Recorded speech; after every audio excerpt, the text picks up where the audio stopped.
Clutch Learning presents Rich Dad, Poor Dad, the #1 personal finance book of all time.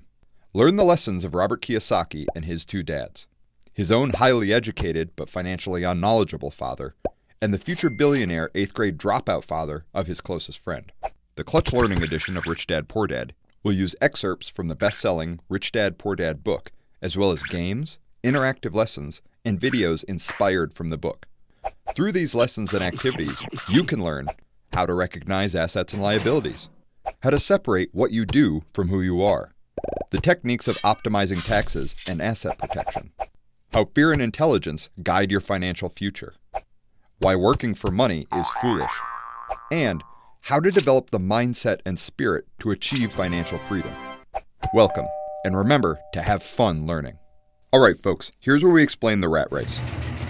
The rat race is the never-ending cycle of worry, work, spend, repeat. Having fun running around that wheel? Assets put money in your pocket. Liabilities take money out of your pocket. So before you make your next purchase, ask the question, is this an asset or a liability? All right, folks, here's your get-rich to-do list. First, stop what you're doing. Shop for bargains in all markets. Think big. Take action. So, what exactly does cash flow mean?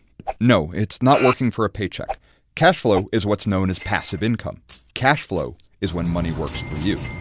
You study banking, in your mind you're a banker. You study to paint, in your mind you're a painter. Those people almost never own or control the places they work.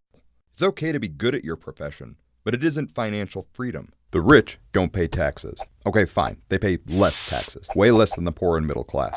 So how does that work? The rich know how to protect what they earn using corporations. Let's talk about the role of fear and intelligence in your financial future. The greatest enemy of creativity and genius is fear. Keep in mind, overcoming fear is important, but courage without intelligence is just foolishness. Doctors, lawyers, engineers, all well-paid professionals, right? All pretty smart people, right? Then why do they still struggle financially? Well, that's because while they might be good at their jobs, they're not trained at gaining wealth. In business, it's good to know a little about a lot. The primary difference between the rich and the poor is how they manage fear. It's not having fear that's the problem. It's how you handle it. For winners, losing inspires them. For losers, losing defeats them. We all have doubts. Doubts can paralyze us. On top of that, there's always someone to remind you of your shortcomings. The world is waiting for you to get rich. Don't let doubt stand in your way. Poor people have poor spending habits, while the rich have learned to spend their money acquiring assets. Develop the mental strength to guide your money. Weak mental fortitude will allow money to flow into the paths of least resistance, causing poverty and financial struggle.